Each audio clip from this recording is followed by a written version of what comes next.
So, again, I said we will write the verses are already written in the worksheet. So, yesterday, the questions for verse 25 were, why did Jesus say blah? And then you put your answer. And then what are the meaning of the keywords, significance, your answer, implication, relationship, and the other questions you ask. If you notice, there's other questions you ask because the questions, the 6 questions, guide questions, are just guide questions because you may have your own personal questions. So the translations were taken from Navarrete and CEV, and the cross-references were taken from Luke and Peter. This is only for verse 25. So probably in your verses, you will have a different translation and cross-references. Okay? So, ano siya? So for example, balikan na, these are the questions. So why did Jesus say, do not be anxious? Compare translation. Then, did you get any additional insights with the translation? Then, look for the cross-reference. Iski ko alam, did you have any additional insights for the cross-reference? So to answer, for example, why did Jesus say, do not be anxious? Because again, as I mentioned, the verse 25 starts with a connective, therefore. So in the previous verse, it talks about earthly treasures, money as a master, which is man's focus. So if you read verse 24, it talks about that. So that's why when Jesus says, why did Jesus say, do not be anxious? We can see the question. You can see actually the answer of the scripture in the previous verse. So normally, only siya ang method that scripture answer, your answer should not be long, no? Very simple. The way you understand it, pwede ka nilunggo, no? If you have a hard time putting it in English, for as long as you yourself can understand it, because this is for you. This is not for anybody else. Okay? What is the significance of the illustration? So our bodily life is sustained, of course, by eating and drinking. Okay? And of course, what's the significance of the question? Again, it stimulates our thinking that there are other more important things to life and body. The implication of I tell you, again, when a verse starts with an emphatic statement, like I tell you, a verb like look, no? Something like that. So Jesus is speaking as a teacher to his listeners because Matthew wrote for the Jewish Christian to prove Jesus is the prophesied Messiah. Okay? Symbolic meaning of food. While both are basic human needs, these also symbolize this God's spiritual provision for our spiritual life. Okay? Diba sa DCPP, we always talk about spiritual growth or sa talk number 9, I think sa CLB, when we talk number 9, growing in the spirit or in the relationship of the Lord. So when something is growing, meaning what do you need when you need to grow it further? For example, a seed, no? Liso. So may ginatanong ka ng liso, what do you need to further it grow na hindi siya makatay? You need water, no? You need nutrients from nature and sometimes fertilizer, di ba? To make it grow. So think of the seed as your spiritual journey, no? In life. Not only in DCP, but personally as your spiritual journey. Doon nagsugod ka ba when we were at our baptism in the Spirit? Doon nagsugod ka ba? So, what would sustain you in your spiritual journey? Meaning, your holiness will grow. Because ultimately, what's the end point of our life is really for us to prepare in heaven. So, how do we enter heaven? Revelation says that we have to be holy. Diba? 100% holy. So, we cannot attain perfection, not here on earth. but only excellence. So how do we grow our spirit? So ano i-feed ta? Because we are trying to grow our soul, become holy. Ano ina-feed ka sa soul ta? God's word, because wala ka naman. No other source of spiritual growth but scriptures. The scriptures, the divine revelation of God to us. Okay? So, ako na siya ginasimbolize. So, what is the relationship between life with food? Of course, we need food to sustain our life. Body to clothing, clothes to cover body, protection from nature, and status symbol most of the time. Additional insights in ang city, meaning sila cross-translations lang, or compared translations. And CR is cross-reference. Okay? Worry, ang sa ibang na translation, worry is you are being strangled, you kill, you are being injured, it causes mental distress or trouble when you look it up in other translations of cross-reference. Do not worry or be anxious about life and body. And this is a summary for verse 25, for that particular verse now. So in summary, Jesus is telling me not to worry about life and body because there are more to life and my body, meaning earthly existence and my body as a corruptible. So, amo lagi ang kwanta, ang goal for today for the interpretation. So step 1 to step 3, you should be able to do this and have a simple summary like that. No?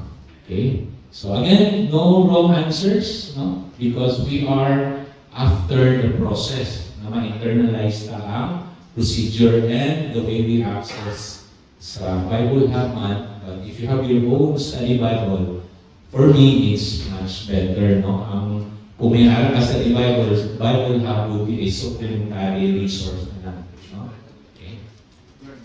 Para kay ako maanan ka pala na magsipit average ang catechism sa kanang Bible, so mas maayo din may hard copy. Bible Hub, kung mobile ka, that's a very good tool, no? Kaya hindi ka naman makadala Bible kung mobile ka. Okay? But for now, we have to familiarize also ourselves with the app alongside with our own hard copies of our Bible and catechism. Because some of the questions you will have, makita mo na sa catechism of the Catholic Church, no? About why we are baptizing the infants, diba? What happens to our soul when we die. So these are all, what's the definition of, what's the difference between grace and mercy? Mga things like this, no? The meaning of justification. So these are all in the catechism, so we just have to take time to read. That's how we gain more knowledge and confidence in the way we study scriptures. Okay, so it's 9:05 or 9:10 or 9:20 na, so probably by 10 o'clock, we will start our presentation for, siya, simple lang. If you have a PowerPoint made, kung may laptop mo dala, you can send it to me by email and I can flash it here for the group. So, my email is sierra-delta-mike5733 @gmail.com. So, SSDM. So, Steve Sanchez Delmar 5733. Then @gmail.com. Kaya ako na lang i-download rin then i-flash. If, just in case. Kung wala, okay lang yapon, verbal, no? It doesn't really matter. Okay? But for personal use, so that you will have your own journal later on, so it's good to have a record in the digital format. Okay, so time starts now. Go ahead. Okay, so closing thoughts lang on interpretation. Okay, so before we end our session on interpretation, I'd like to leave a guiding mindset lang. Throughout this session, we learned about JOD and the 8 steps. Of course, we culminate on the summary. Okay? So, after these steps, it seems to be overwhelming, but I hope you now see the value of approaching the Bible study intentionally using this structured method. No? Interpretation is more than analysis. It is an active process of engaging with the Bible, and it involves a dynamic relationship between the reader, the text, and God, of course. So, in the Bible, there are three realities behind the text.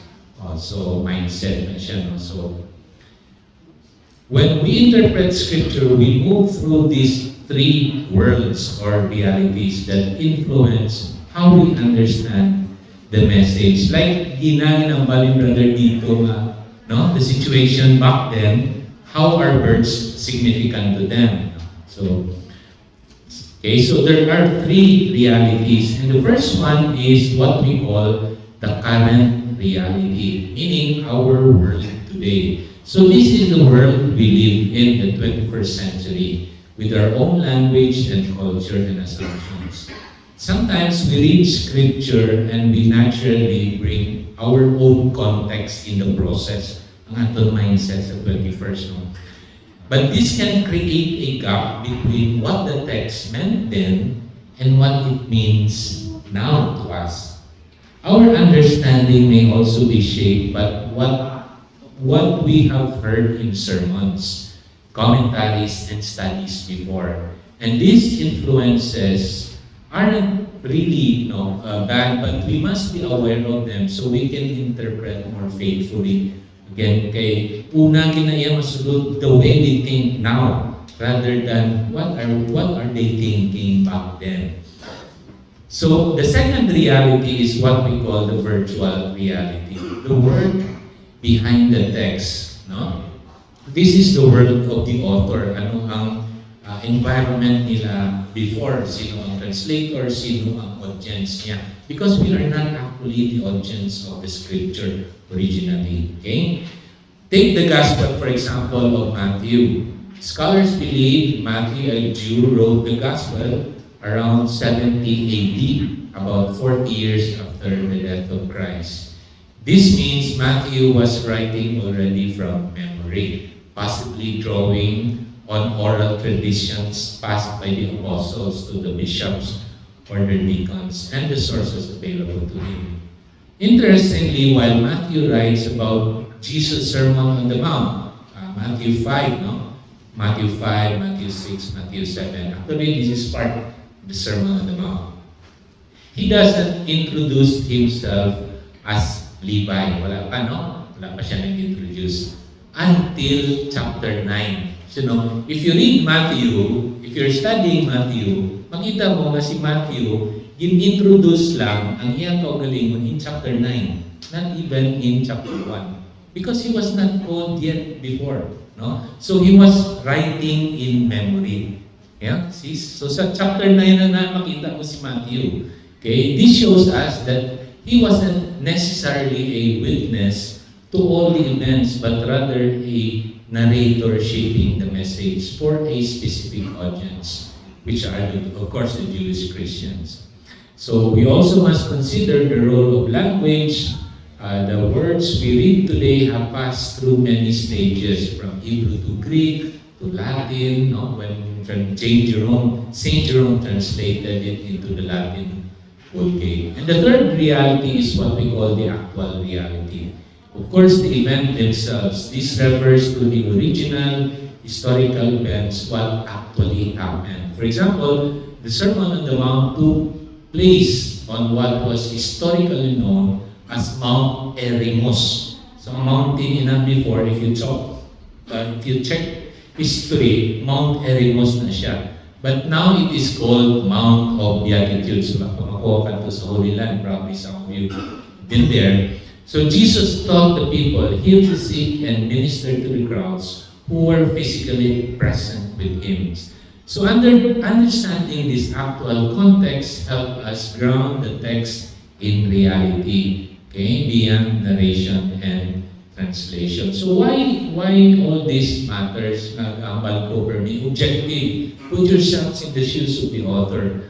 Every biblical author wrote with a specific audience. Often, people facing particular challenges or situations. So, We today were not the original audience. Paul wrote to the Romans, Corinthians, Matthew to the Jews. Yet because Scripture is the living Word of God, its truth, particularly, especially the general truths, transcend time and culture and still speaks to us today. So, final thought, as we continue our journey with JOD, remember this, our purpose is not to interpret Scripture, but to encounter, not only interpret Scripture, but to encounter the voice of God through it. So by understanding the message as the original author intended, considering the historical, current, virtual, and actual realities, we grow in our knowledge and faith and transformation.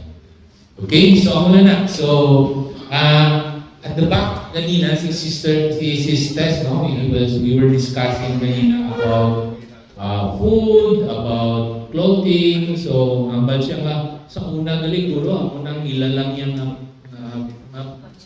support lang yun, no? Pinaka-basic lang yun. Because the people back then along the Sea of Galilee, most of them are poor because they were oppressed by the Romans through taxations, di ba? Excessive taxation. So, makabudlay nito sila. So, that's why Jesus is reminding them what's the importance of all of this.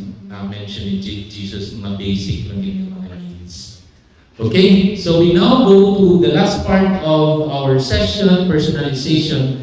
Just a 30-minute lecture. So, si Sister Mercy will deliver that. And after that, magpatitik naman ta ulo. Okay lang na? So we will go into workshop again before we go into our lunch and conclusion. Okay? Hindi ka mumusulan doon o palitik naman ta.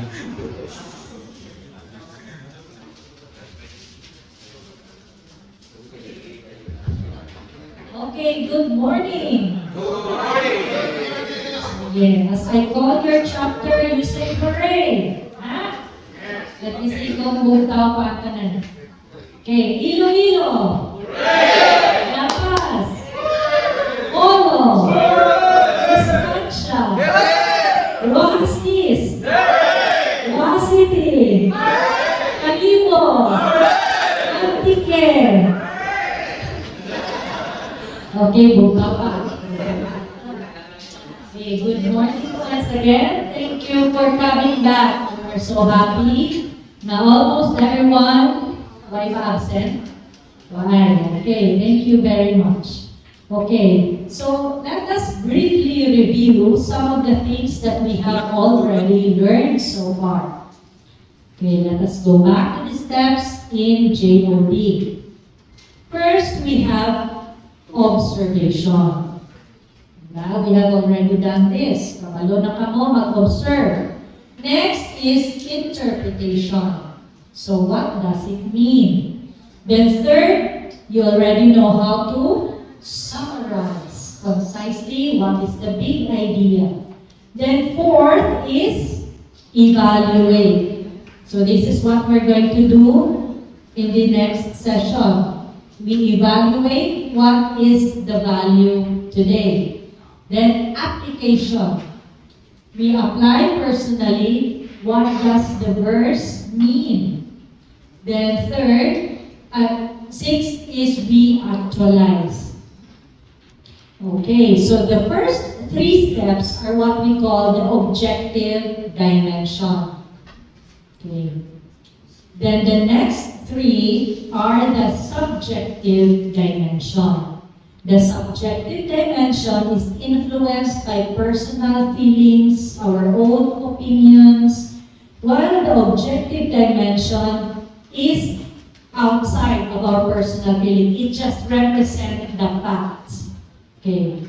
In your study, you may have gained skills in observing, interpreting, and summarizing the truth found in the scripture. So it is possible to teach yourself to become a profound, intellectual Bible student, and yet miss the ultimate purpose of the Bible study. Our ultimate purpose is to permit the Word of God to speak to us in a personal way. to speak to our heart. There is little gain unless you apply the truth in your own life in a practical way. So let us read James chapter 1, verse 22 to 25. Everybody? But be no persecutors, for not haters of me, deceiving yourselves. For if anyone is a hearer of the word and not of the word, he is like a man who looks intently at his natural face in the mirror. For he looks at himself and goes away, and comes and gets what he must have. But the one who looks into the perfect law, the law of liberty, perseveres, being a hearer, forgets that the doer of acts, he will be blameless in his doing. Okay, so going back to our observation skill, ano dira ang ginliwat-liwat na word? Hearer and doer. But the doer is the one that is given much importance. So we have to be not just hearers of the word, but doers of the word. So in this session, we will discuss the next 3 steps of the Bible study that have to do with personal appropriation of the biblical teachings. So this is now personalizing Bible teaching. Okay, so first step, evaluate. What is the value of biblical teachings? In studying scripture, you need to appraise the value or usefulness of a biblical teaching before you can apply it. But this does not mean that you must set yourself up as a critical judge, but with a honest heart. Continually appraise the general validity of the Bible passage to present-day living. So remember, the Bible was not written primarily for us, the 21st century people. Diba? It was written many years ago, and it was not meant for us, but it still applies to us. So these are the guide questions. Does the Bible have a value for us today? Does it meet the needs of today's people? How valid is the message of a particular passage? And to whom can this truth be applied? The following questions may help evaluate a portion of Scripture. So in evaluating a passage, we ask these questions. What was the purpose of the writer? One question to ask is whether the passage accomplishes its intended purpose. When evaluating the worth of a passage, it is important to consider if the writer's purpose has been achieved. For example, sa letters or epistles of St. Paul to the early Christian churches. So the letters of St. Paul, ang purpose ato is for pastoral care, for guide, for the early Christians, for their pastoral care, for their spiritual growth. So we evaluate what was the purpose of the writer. Was it met with what he has written? Okay. For whom the Bible portion was written. In evaluating, we should try to understand the setting, the time, the ethics of that day, the people to whom the book was written, their own experiences, their customs and needs. Too often, we evaluate the passage through our 21st century eyes and misinterpret the message. So, itong kanina din mention ni Steve, the Bible was not written for us 21st century people. So for whom the Bible was written. So i-understand natin ang context. That's why sa study Bible, may aral ng introduction. Each book has an introduction. In the introduction, gina-explain dito for whom the book was written. Kung anong purpose na gin-write inang na book. So this is one way that we can understand why that book of that Bible, of the Bible was written, the purpose of the Bible verse or Bible chapter.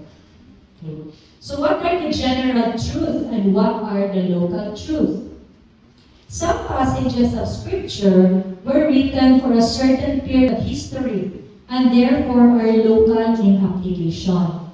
The Bible student must distinguish between local truth applicable to specific periods in history and general truth that can be applied to any age.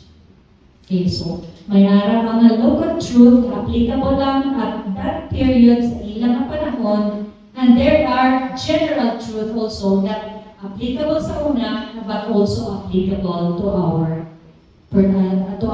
certain age or sining atong panahon.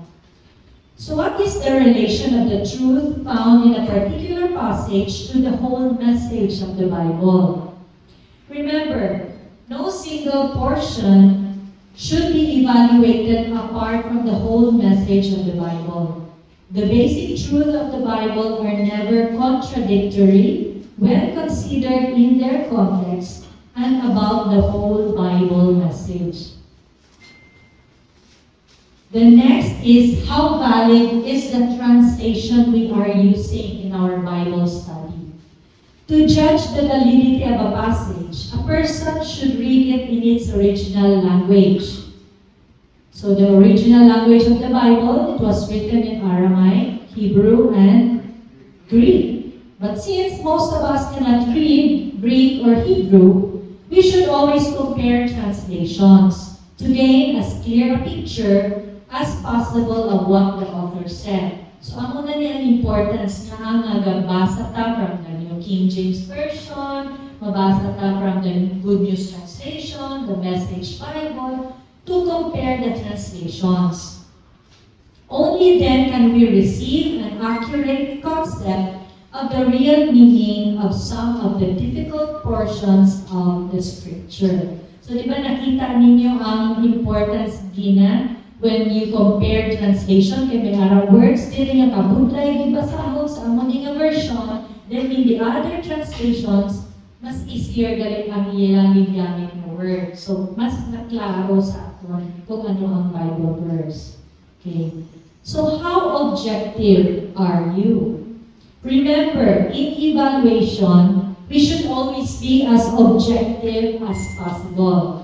Personal prejudices and pet whims should not govern our thinking. Okay. Then next, we go to application. Application is what do the biblical teachings mean to me?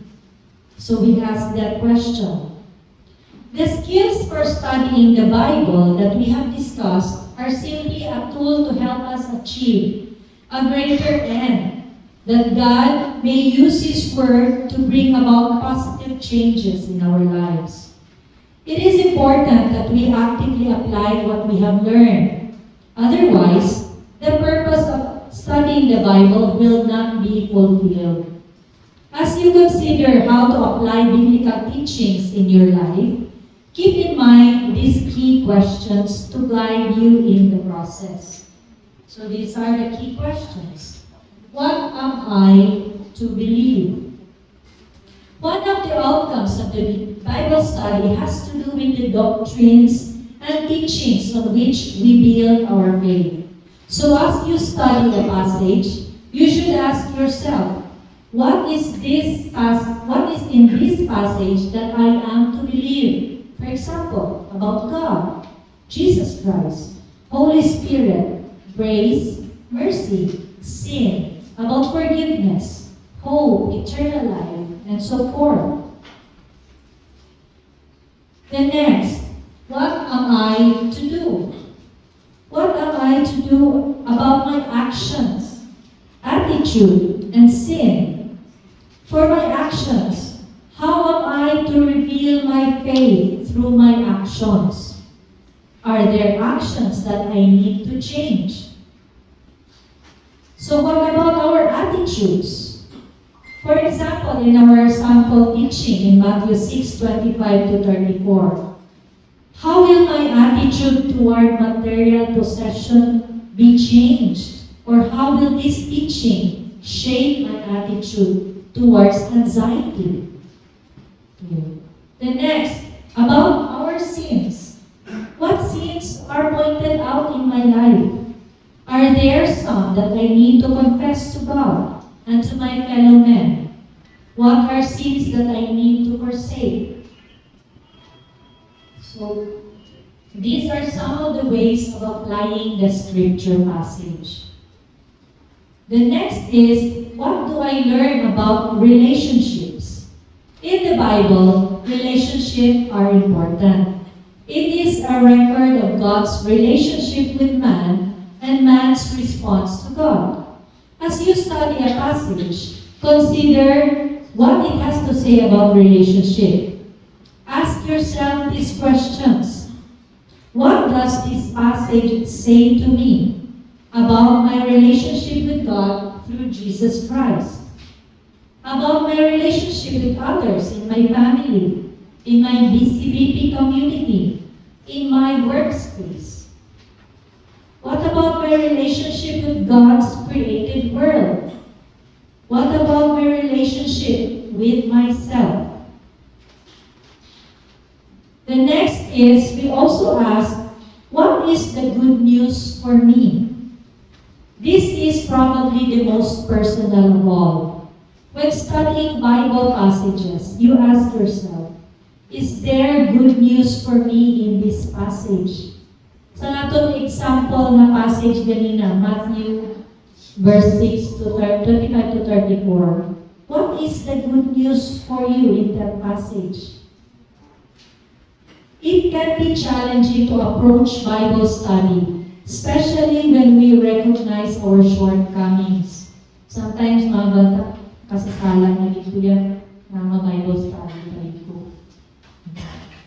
But the good news is that we can approach Bible study without struggling or striving to meet the requirements of the law.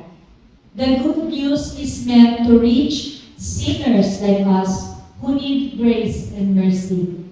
It is a reminder that none of us can make it on our own. To grow in grace is to grow more and more aware of our need of Him. We can take comfort in knowing that Christ has done it all for us. When we study a passage, look for the good news of grace, of forgiveness, healing, and reconciling love of God. The last step is actualization.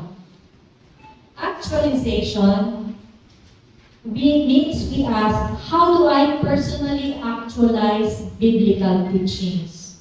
So, action na niya, muna ni ginambalin ni James, be doer. To actualize means to bring into action those insights gained through your study. It is possible to apply biblical teachings intellectually, but never actualize them or make them a reality in your own life. So to move from the intellectual ascent to concrete reality is the challenge that all Bible students face. So here are some suggestions. First, we meditate on the teachings. To meditate is to contemplate and ponder some passage in a quiet and unhurried manner.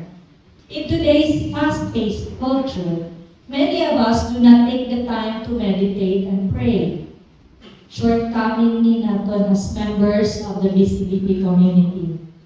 Just dedicating 15 minutes a day to Bible reading can be challenging to many of us. It is easy to do a little bit of reading, a little bit of praying, convincing ourselves that there is no more time for more. My encouragement is for us to sit still long enough to give God time to speak to us. So here are some of the things that we might do. Relax our mind and body and think of God's Spirit as releasing all the tension in our body. Read a passage slowly and prayerfully.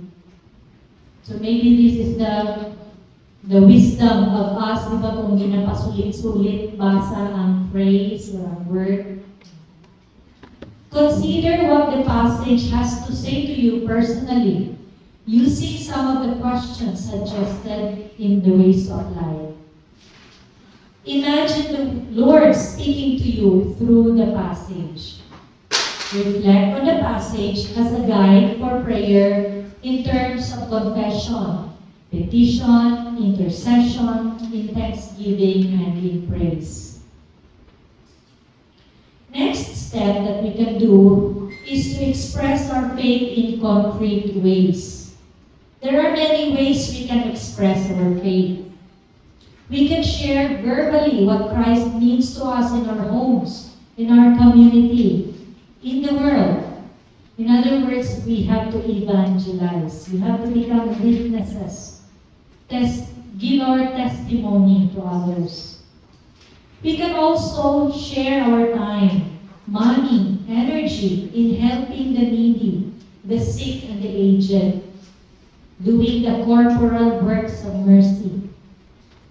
We could also become involved in church and community action groups in their advocacy against poverty, racism, prejudice, so we can be active in our communities.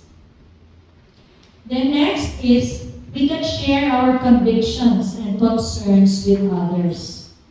When studying the Bible, if you come across any concerns, issues, or needs, it is helpful to share them with others.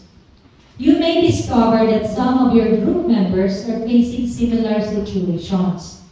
Discussing these matters together allow you to explore possible solutions and encourage each other to take appropriate action.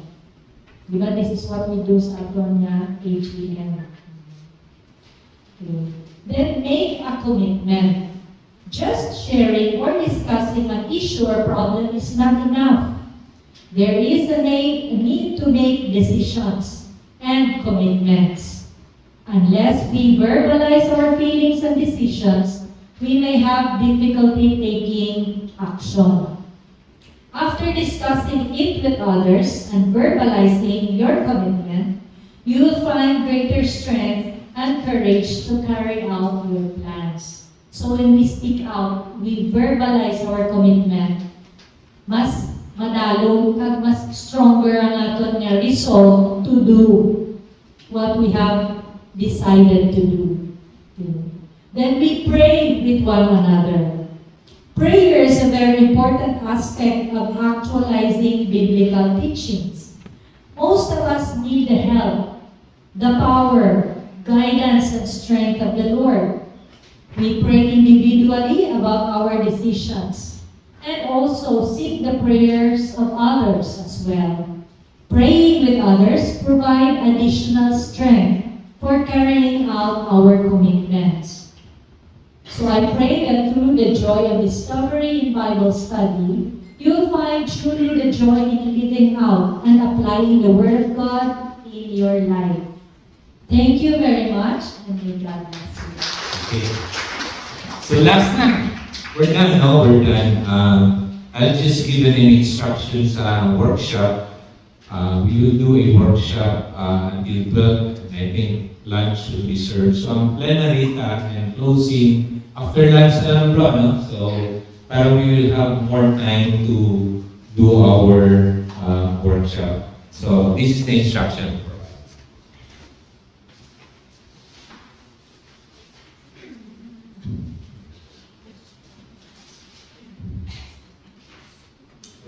Okay, so kung madami mo 30 minutes, then why not? No?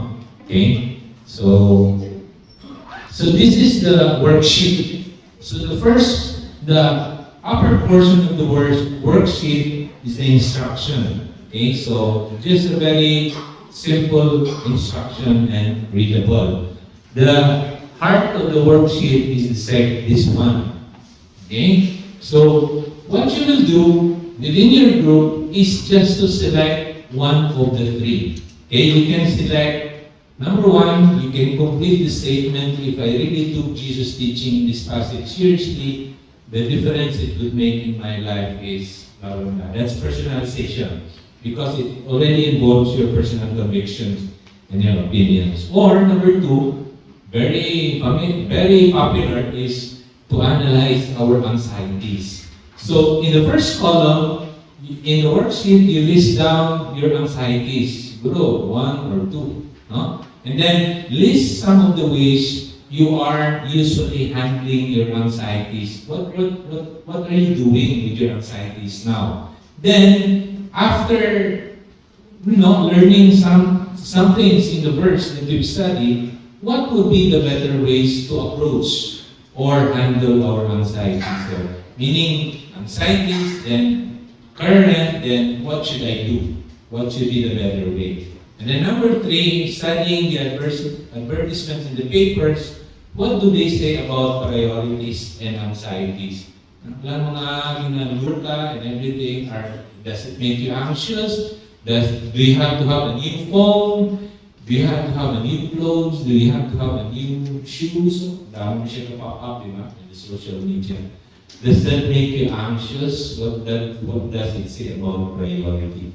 Okay, and then you share and pray. So what are we going you to do is sa group lang, no? So individually, you do your own personalization. Then after that, you share it among your group. No? And then you pray with one another. You pray with the brother for his anxiety and concern. No? So, group lang natin. And then, of course, I pray later on, during the plenary, that the Holy Spirit will lead some of you to share, number one, your personalization, and then your take on JUD, your feedback. Of course, what have you gotten? What insights did you gain in the last 2 days?